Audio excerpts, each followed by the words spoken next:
Al-Fatihah.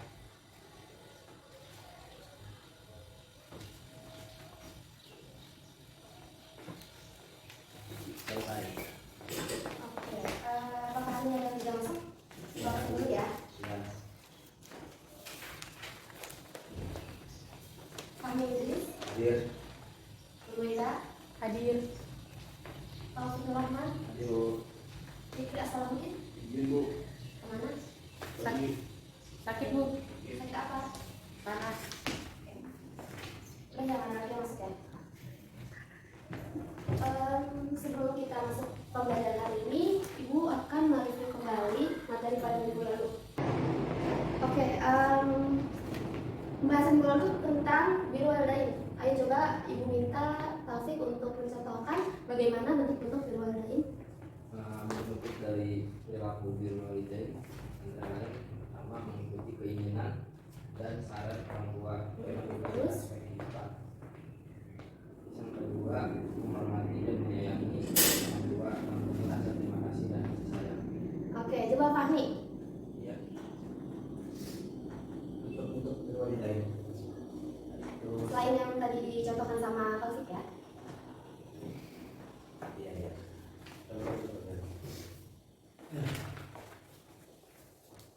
Terus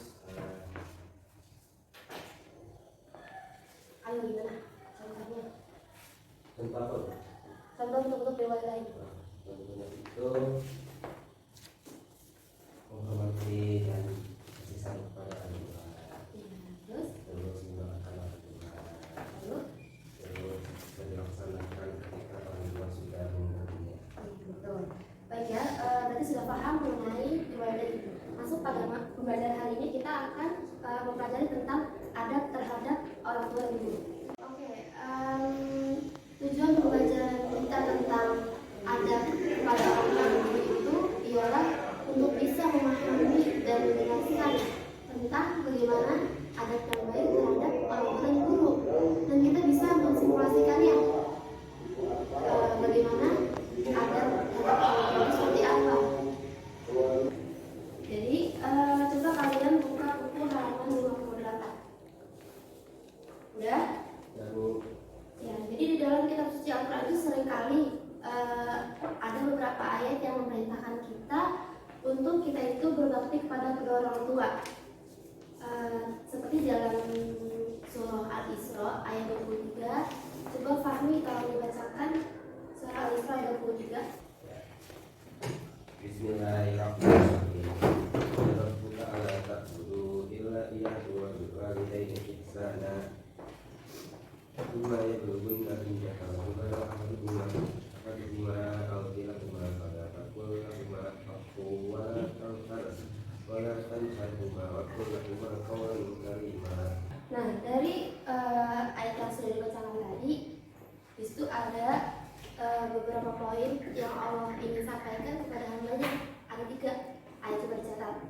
Yang pertama itu apa? Yang pertama, agar manusia itu menyembah hanya kepada Allah Subhanahu wa Ta'ala dan tidak akan menyekutukannya dengan apapun. Yang kedua, agar manusia itu selalu berbuat baik kepada kedua orang tua kita. Dari sini Allah mengisyaratkan bahwa pentingnya, sangat penting sekali untuk kita sebagai anak berbakti kepada kedua orang tua. Nah, yang ketiga apa? Yang ketiga, apabila orang tua kita itu mengalami kelemahan jasmani dan rohani, ketika orang tua kita itu sakit-sakitan atau akalnya itu menjadi seperti anak-anak kembali. Nah, di sini kita wajib memperlakukannya dengan sebaik-baiknya. Nah, di sini ditegaskan dalam ayat ini untuk kita itu sebagai anak tidak boleh sekali-kali berkata itu nggak boleh, apalagi memakinya atau membentak itu nggak boleh. Oke, jadi bagaimana cara kita untuk berbakti kepada kedua orang tua? Ayo coba dicatat. Yang pertama itu kita sudah pasti harus taat dan patuh kepada kedua orang tua kita. Tetapi kecualinya kita nggak boleh menaati perintah orang tua kita dalam hal buruk atau maksiat. Nah, yang kedua apa? Yang kedua itu kita juga boleh berkata kasar atau kita berkata itu juga nggak boleh, memaki orang tua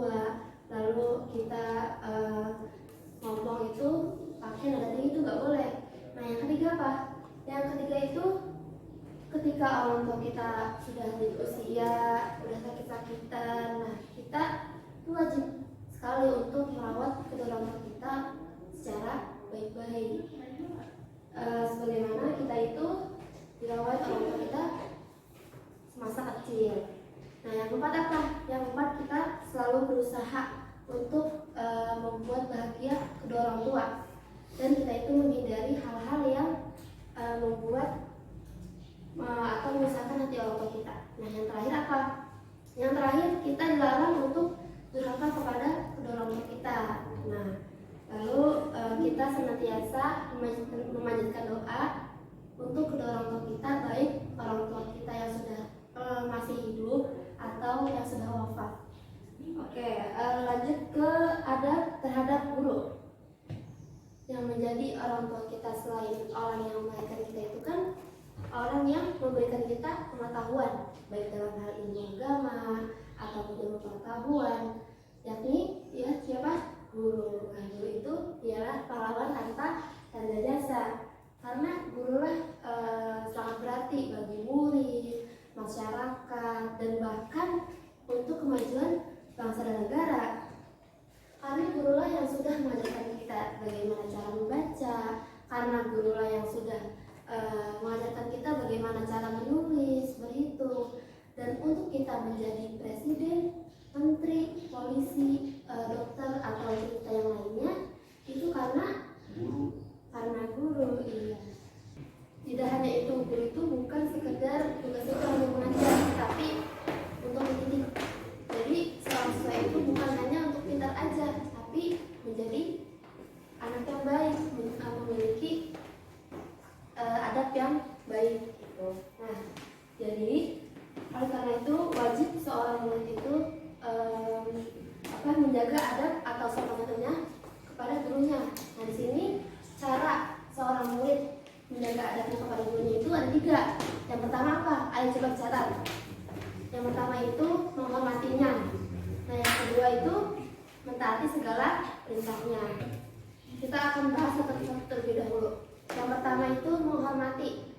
Di dalam sebuah kitab klasik karya Syekh Muhammad Salim Al-Fadil mengatakan bahwa cara seorang murid menghormati gurunya itu diantaranya yang pertama, murid itu dilarang untuk berjalan di depan guru kecuali dalam keadaan. Contohnya nih, ketika kita keluar kelas ketemu guru, sampai gurunya, jangan kita main jalan, itu nggak boleh.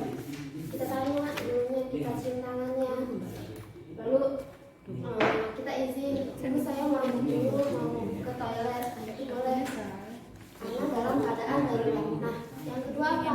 Yang kedua itu dilarang murid itu untuk berbicara mendahului guru. Contohnya ini guru lagi ngejelasin.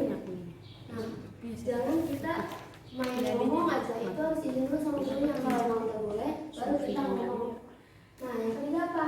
Selanjutnya kita itu murid dilarang di hadapan guru untuk banyak berbicara. Jangankan banyak berbicara hal yang sia-sia, banyak berbicara yang mengundang pahala itu ada batasan-batasannya. Nah, selanjutnya yang terakhir itu harus mengetahui situasi dan kondisi seorang guru. Contoh nih, guru lagi sakit, kita harus tahu bagaimana caranya. Kita samperin gurunya, jenguk gurunya, lihat kondisinya seperti apa. Lalu contoh lain itu ketika gurunya sudah sembuh, kita harus tahu bagaimana kita kondisinya. Jika kita membutuhkan guru itu, kita tahu kondisinya apakah sudah sembuh. Nah, itu baru boleh sampai gurunya. Nah, lalu contoh lain itu ketika gurunya itu sedang membutuhkan bantuan, kita harus tahu bagaimana caranya. Kita membantu guru itu, apa yang harus dilakukan, apa yang harus dibantu. Yang kedua, mentaati segala perintah guru. Kita sebagai murid itu wajib untuk mentaati segala perintah guru, kecuali dalam hal-hal yang buruk atau maksiat. Contohnya nih, guru ini menyuruh muridnya untuk ikut tawuran, itu nggak boleh diikutin. Atau contoh lain, guru itu memerintahkan muridnya itu untuk berpacaran, itu nggak boleh untuk ditaati. Yang ketiga apa? Yang ketiga itu memuliakannya. Nah, di dalam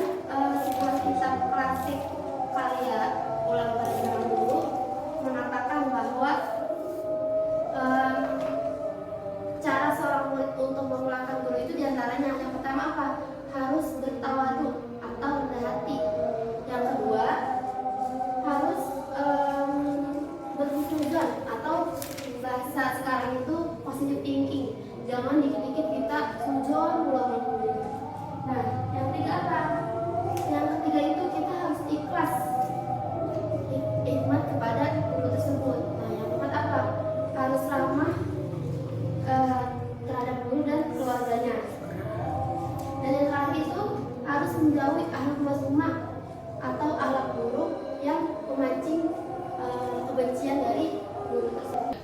Oke, sampai sini ada yang mau ditanyakan? Nggak ada, Bu. Ibu minta kalian untuk membentuk kelompok yang kelompok itu terdiri dari 2 sampai 3 orang. Nah, di situ kalian tugasnya, Ibu akan memberikan kalian selembar kertas. Kalian bisa amati gambar di kertas ini. Nah, tugas itu kalian memberikan pendapat tentang gambar yang di kertas ini ya. Baik, sudah dipahami? Paham. Oke, sampai sini coba ibu mau minta satu orang untuk menyimpulkan materi hari ini. Coba Siti disimpulkan. Jadi kesimpulannya berbakti pada kedua orang tua, yaitu hendaknya kita itu selalu lembut dan patuh kepada kedua orang tua sesuai asal yang baik-baik, mengajar berkata kasar, berkata ampun sudah benar. Nah, sebenarnya lupa. kedua orang tua salah satu kita berdosa tersebut kita harus berbuat baik padanya. Terus selalu berusaha bersikap dan berkata yang menyenangkan hati orang tua. Selain itu kita dilarang berkata kepada kedua orang tua. Udah. Sampai gurunya kita harus menghormatinya, harus mentaati segala perintahnya, dan harus memuliakannya. Jadi kesimpulan pada materi hari ini ialah adab kepada orang tua. Yang pertama apa? Yang pertama itu kita paling utama mentaati segala perintah orang tua. Lalu kita tidak boleh berkata kasar kepada orang tua. Lalu kita tidak boleh durhaka kepada orang tua. Lalu ketika orang tua kita lanjut usia, kita wajib untuk merawatnya dengan sebaik-baiknya. Nah, yang tadi itu kita senantiasa memberikan doa kepada orang tua kita, baik orang tua kita yang sudah wafat ataupun yang masih hidup. Adab kepada guru. Jika ada seorang murid yang dia tidak melaksanakan kewajibannya berupa adab-adab apa yang sudah diterangkan tadi, maka keberkahan ilmu yang sudah dia pelajari itu tidak akan terhisap di hati sanubarinya. Ketika kita melihat figur dari Sayyidina Ali karramallahu wajhah, ketika dia itu akan berguru kepada seseorang dan dia itu akan sangat menghargainya dengan dia berkata, seandainya jika ada seorang yang mengajariku akan satu ilmu, maka dia itu akan bersedia untuk dia membayar dari setiap muridnya itu sebesar 1.000 dirham. Nah, 1.000 dirham itu jika dirupiahkan itu dengan 1.000 rupiah. Maka kita itu wajib untuk menuntut ilmu dan wajib untuk mengikuti proses menuntut ilmu dengan cara-cara yang baik. Seperti apa tadi? Seperti menghormati guru, mentaati guru, dan mengucapkan. Jadi mudah-mudahan kita semua selalu diridhoi Allah dan selalu